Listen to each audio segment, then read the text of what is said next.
Good morning, friends. Mark Milwee at Trinity, Alabama, Mountain View Baptist Church. We want to continue our journey through the Bible today with a lesson I've entitled True Spiritual Leadership.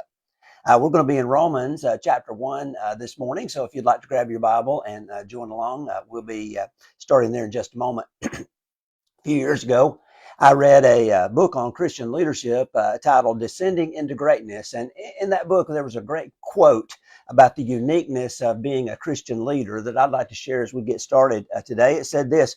It says, if you want to be truly great, then the direction you must go is down. You must descend into greatness. At the heart of this paradox is still another paradox. Greatness is not a measure of self-will, but rather self-abandonment. The more you lose, the more you gain. Paul illustrated this descent into greatness as we got started in the book of Romans last week when he starts his letter by describing himself as a bondservant of Christ. A bondservant seeks to do his master's will. A bondservant is fully committed to the master. A bondservant willingly gives himself up to the master. A bondservant descends into greatness. The paradox of the Christian life, or especially Christian leadership, is that the first shall be last and the last shall be first. Christian leaders, now listen to me, Christian leaders are not climbing a ladder. Instead, we're to get down off the ladder and serve others. Chuck Swindoll, in his great book, Hand Me Another Brick, says this. He says, being a leader is an unenviable calling. It appears to be glamorous and glorious, but it is more often lonely and thankless. The best leaders are actually servants. Unselfishly, they give of themselves to accomplish the objectives regardless of the sacrifice or cost. So today, as we continue in the book of Romans, as I said, I want to talk about this subject of spiritual leadership. So if there ever was a man that gave of himself to accomplish the objectives of Christ, it was Paul. He is our role model when it comes to true spiritual leadership. Therefore, as we dig into these verses, I want to challenge you today to see the godly characteristics and qualities of leadership that are exhibited in his life. Many of you, I'm sure, are already in leadership roles. Many aspire to be leaders. So let's see what we can learn from his life today. First characteristic is this. Christian leaders are thankful. Christian leaders are thankful. Look at verse 8. First, I thank my God through Jesus Christ for all of you because your faith is proclaimed in all the world. Now, the passage we studied last week, really, first 7 verses were all introductory material. And so now, as Paul moves into the heart of the message that he wants to share with the believers there in Rome, he begins by saying first of all, first order of business, the first thing I want to do is express thanksgiving for you. Now, I know he'll go on to say that he's thankful, that their faith is known throughout the world and all that. We're going to talk about that in a minute. But Paul is thankful for the folks in the church there in Rome. So you might want to take out your pencil and you might want to circle that word you there in verse 8. Godly Christian leaders are thankful for the people that they have the privilege of working with. However, far too many leaders spend way too much time wishing they had different followers. I remember a cartoon I came across several years ago where the pastor and the chairman of deacons were out working on the roof of the church, and the bubble above the pastor's head said, I sure will be glad when we finish this roof so I'll have more time to work on my resume. And the bubble over the chairman of deacons said, head said, I sure will be glad when we finish working on this roof so I can start working on finding a different pastor. Sheep wonder what it would be like with a new shepherd, and shepherds long for new sheep. Teachers think if I just had different students, and students think if I just had a different teacher. We need to learn from Paul to be thankful for what we've got. Listen, you're never going to find the perfect church. I'm never going to find the perfect congregation. Those things don't exist. The best thing that we can do, now listen to me, the best thing that we can do is to be thankful for where we are and love the people that we are with. Amen. So Paul was thankful for the people that he had the privilege of working with.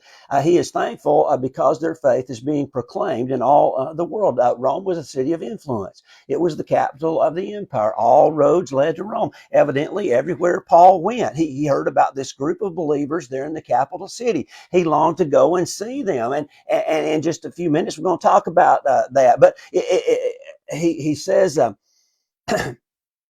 I've heard all about you. And he was letting them know that he was proud of them because their faith, they were known for their faith. And Rome was not one of the easiest places in the world to live for Christ. The emperors were worshipped like gods. Anybody refusing to give total allegiance paid with their lives. One of my commentaries said, as I was preparing this lesson, that many believe that Paul spent his last days in the maritime prison. The article said that when it got too overcrowded, they would open the floodgates and the prison would fill with raw sewage and drown all the prisoners. Yet, despite the potential to face such severe persecution for their faith was widely known. They were famous for their faith. We could only hope that our church could become known for the depth of faith of those who attend at our church. So Paul is thankful. He's a thankful leader. He's thankful for their faith. But now, number two, Paul was a man of prayer. Christian leaders are prayerful. Look at verse 9. For God is my witness, whom I serve with my spirit in the gospel of his Son, that without ceasing I mention you always in my prayers, asking that somehow by God's will I may now at last succeed in coming to you. It's interesting that some take the word there for serve and replace it with the word worship because both words come from the same Greek root word. In fact, one author translates this verse, God to whom I direct the inner worship of my heart. In other words, to serve is to worship and to worship is to serve. So Paul seems to be making the distinction that in the past, he sought to serve to obtain favor from God, but now he serves as an act of worship to God. We had a man in one of the churches I pastored. He loved to come up to the church and do little odd jobs and that sort of thing. And I remember talking to him one time, and his name was Lloyd. And I said, Lloyd, why don't you get some of the other men to come up and help you and all that? He said, Pastor, he said, when I'm up here doing these kind of things, he said, this is my time of worship. It's my worship to the Lord. He saw his service as an act of worship. Well, John MacArthur in his commentary on Romans says this is the key to understanding this entire passage because true spiritual leadership flows out of a heart that serves with proper motivation. Our service is an act of worship to God. But then Paul calls attention to bear witness to the fact how that he constantly prays for the believers in the church there in Rome. So Paul was a man of prayer. The word translated without ceasing comes from a word that means always, without interruption, repeatedly. The phrase translated in my prayers actually comes from a phrase that means at my prayers, or more specifically, at the time of my prayers. So this implies, or at least suggests, that in keeping with his Jewish upbringing, Paul maintained specific times of daily prayer. The Jewish custom called for 3 times each day. So we get a clue then in this verse to the secret of Paul's tremendous success in ministry. Paul was diligent in his prayer life. He was praying at least 3 times a day for all the churches that he had started and for even places like Rome that he had not even been to yet. He knew that apart from God's provision, he can't do anything. Those saints there were always in his prayers and never taken off of his prayer list. Now, although he doesn't state here exactly what he prayed for them in his prayers, we can safely assume that the prayers were similar to those he mentions in other places in the New Testament. For instance, in 2 Thessalonians 1, 11 and 12, Ephesians 3, 14 to 19, Philippians 1, 9 to 11, and Colossians 1, 9 to 11. And all those places, those are prayers that Paul prays for the churches. And in all these prayers, the content is similar. He prayed for specific individuals in the church. He often prayed for the group of believers. He prayed that their hearts would be knit together with the heart of God, that their knowledge of his word would increase, that their obedience to his will would be perfect. The depth and intensity of his prayer show the depth and intensity of his concern for the churches and the believers. Now, I want you to notice one other thing, though, about Paul's prayer here before we move on to the next point. Look again at the latter part of verse 10. It says, asking that somehow by God's will, I may now at last succeed in coming to you. Paul often and specifically prayed that if it was the Lord's will, he would be able to go and visit them.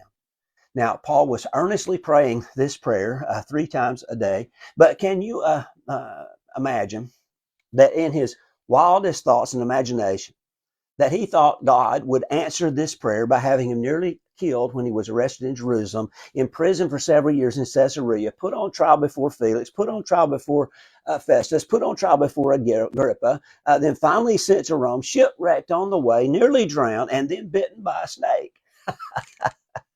I mean, do you think that's what Paul had in mind when he was praying earnestly to travel to Rome? I seriously doubt it.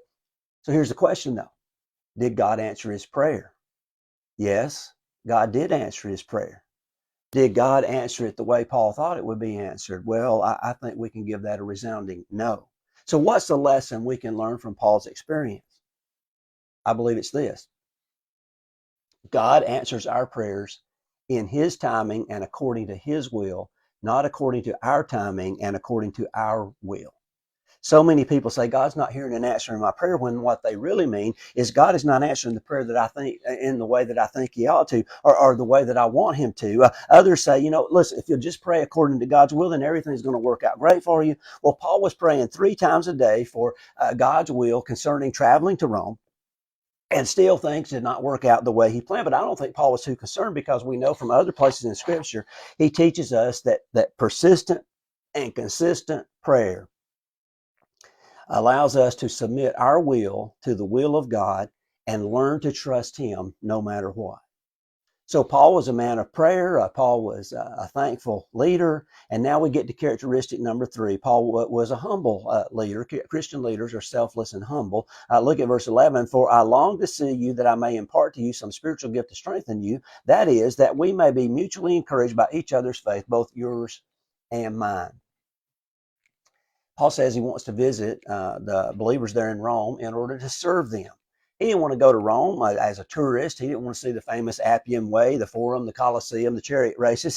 He wanted to go to Rome so that he could give himself away, not to entertain or indulge himself. Paul was a selfless leader. He was a giver, not a taker. The Christian, now listen, the Christian who looks upon his service to the Lord just as a means of receiving appreciation and personal satisfaction is always going to be disappointed. But the one who focuses on giving himself away never has those kind of issues or those kind of problems. So many people have this consumer mentality when it comes to church. Everybody wants to know, well, what can the church do for me? But Paul doesn't say to the folks there in Rome, what can you do for me?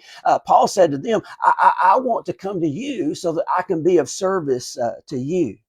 He didn't say, I long to come to you so that you can build me up, or so that you could stroke my ego, or you could make me feel better. Instead, he says, I long to see you so I may impart some spiritual strength and wisdom to you. He's not necessarily talking about the spiritual gifts he's going to talk about later in the book. He's talking about spiritual insights that will help them grow and mature in their faith. He longed for this opportunity to go and be with them and help them grow and mature. Now, if you look just at verse 11, though, if you pulled it out of context, you would think, man, Paul must have been a pretty conceited guy. I mean, that doesn't sound selfless at all. It sounds more arrogant than anything else. But notice, maybe Paul quickly realized this, and so he adds the qualifying statement in verse 12. That is, that we may be mutually encouraged by each other's faith, both mine and yours. Humble is probably not the first word that comes to your mind when you think about Paul, but in this statement, we see a softer side. He seems to realize that people he had never personally met could misunderstand that previous statement. So he quickly adds that he looks forward to what they can mutually learn from each other. And this is really a remarkable statement when you stop and think about it. When you think about all that Paul accomplished, he was without a doubt one of the greatest leaders the church has ever produced. But he says, I'm looking forward to what you can teach me. He had a teachable spirit.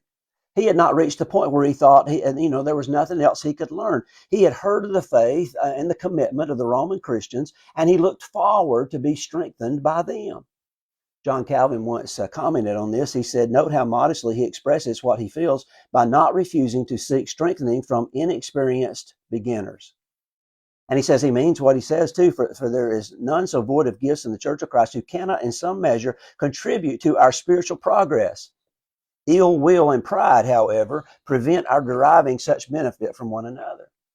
And then John MacArthur adds in his commentary, it's unfortunate not only that many learned and gifted leaders in the church think they are above learning from or being helped by younger, less experienced believers, but also unfortunate that less experienced believers often feel they have nothing to offer their leaders.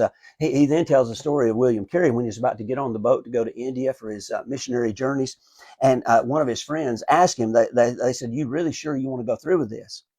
And this is what he said. He said, "I will go down into the pit itself if you will hold the rope." That's the type of confidence we need to have in each other. The type of confidence that Paul expressed toward the Roman believers. Paul was looking forward to being with them so he could teach them and also be strengthened by them. Paul was selfless and humble. He was a godly spiritual leader, ready to teach and eager to learn. Which brings us to the final characteristic I want to share with you today. Christian leaders are also eager to serve. Eager to serve. Look at verse 13. I do not want you to be unaware, brothers, that I have often intended to come to you, but thus far have been prevented, in order that I may reap some harvest among you as well as among the rest of the Gentiles. I am under obligation both to Greeks and barbarians, both to the wise and the foolish, so I am eager to preach the gospel to you also who are in Rome. I find it very interesting that even in Paul's day, the best made plans sometimes fell through, which reminds me of one of my favorite Proverbs, Proverbs 19:21. Many are the plans in the mind of a man, but it is the purpose of the Lord that will stand. The Bible doesn't tell us exactly what kept Paul from visiting them on all these previous occasions. We know from what he says later in the book, at this particular time, he was there in Corinth and he had a gift for the churches in Jerusalem that he intended to take to them before he tried to come to Rome. But listen to Calvin's comments one more time. He says, we learn from this that the Lord frequently upsets the purposes of his saints in order to humble them, and by such humiliation to teach them to look to his providence on which they are to depend. There are things in life that we just can't control. But Paul teaches us by example to keep on pressing on, even if our plans fall through. What I mean is this: Paul's heart's desire was to go to Rome. He wanted to be there. He wanted to be in the capital. I'm sure the capital would have been a lot more exciting place to be than some of the places he visited, like Colossae and Antioch and Derbe and Lystra, where they stoned him and left him there for dead. But he just kept getting up and kept plugging away and doing what God had called him to do. He did not let his circumstances dictate his obedience, but the desire in his heart was always to go to Rome, and because he says he was certain of a harvest there among the Roman believers. Actually, the word harvest is better translated fruit, which is how it is translated in many translations. Specifically, Paul is speaking of a fruitful ministry in the church there. Paul's ministry was always an unending quest for spiritual truth. His preaching, his teaching, his missionary travels, his writing were not ends in themselves. The purpose of all true ministry is to bear fruit for the glory of God. Therefore, our goal in Christian ministry is not success, but faithfulness. God never called us to be successful. He called us to be faithful. Fruit bearing is an indication of faithfulness. The Christian who serves with a heart that strives only to be used by the Lord to bear fruit for him, they're going to be successful. Nothing is more encouraging to pastors and Sunday school teachers and youth leaders and other Christian workers than to see spiritual results in the lives of those with whom they minister. Nothing is more deeply rewarding than the lasting joy of leading others to Christ and then helping them grow in their walk with him. This is the kind of fruit that we're seeking, to help people find Christ and then grow in their walk with him. Paul was eager to do this. Look at verses 14 and 15 as we finish up this morning. It says, I am under obligation, both to the Greeks and to the barbarians, both to the wise, to the foolish. So I am eager to preach the gospel to you also who are in Rome. Paul says he's under an obligation to preach the gospel. We already knew this from verses 1 and 5 earlier in the chapter, where he says that he has an obligation to take the gospel to the Gentiles. He had been set apart for this ministry. It was his calling. It was his responsibility. He basically now says in verse 14, I'm obligated to everyone, Greeks and the barbarians. In the Greek mind, everyone who did not speak Greek were barbarians. So Paul is saying he's obligated to preach to everyone, including the wise and the foolish. Now, he's not saying the Greeks are wise, the barbarians foolish. He again is saying that he has an obligation to share the good news with all people, regardless of who they are. But this was an obligation. This was an obligation, but it was not a burden, because Paul says he's eager to do this. Paul can't wait to get there so that he can do this. Somebody put it this way. They said, obligation to him who died produces obligation to those for whom he died. Now let me repeat that. Obligation to him who died produces obligation to those for whom he died. Obligation does not have to mean a joyless commitment to an unpleasant task. Christian ministry is the most fulfilling, life-giving, refreshing work that anybody can ever be involved in. Paul's eagerness to preach the gospel grew out of his own personal, life-changing encounter that he had had with Jesus Christ. He wanted others to experience this transformation that only Christ can bring about in your life. This is why W.H.G. Thomas summarizes the lessons that we can learn through this message today when he comments on these verses by saying this. He says, these two confessions, I am debtor, I am ready, are at the heart of all true work for God. So let's finish up today with these two confessions. First, I am debtor. We all owe a debt that we can never repay because Jesus Christ took our place on the cross. Therefore, we now have an obligation to join Paul in reaching as many people as possible with the good news of Jesus Christ. So I'm a debtor. I owe a debt I can't pay, and I need to do everything I can to share the good news of Jesus with everyone. But then secondly, I am ready. I am ready reminds us again that this obligation does not have to be a joyless commitment to an unpleasant task. We eagerly descend into greatness, knowing that true fulfillment in life is not found in accolades and recognition. True fulfillment in life and ministry is found as we eagerly get down off the pedestal and give our lives away in service to others. Well, I pray, friends, that God will help us to do that. And we are thankful for the opportunities that God gives us to do that. And we are thankful for the folks that God gives us to work with. And we're thankful for you for taking time to watch this video today. God bless you, and thank you for watching.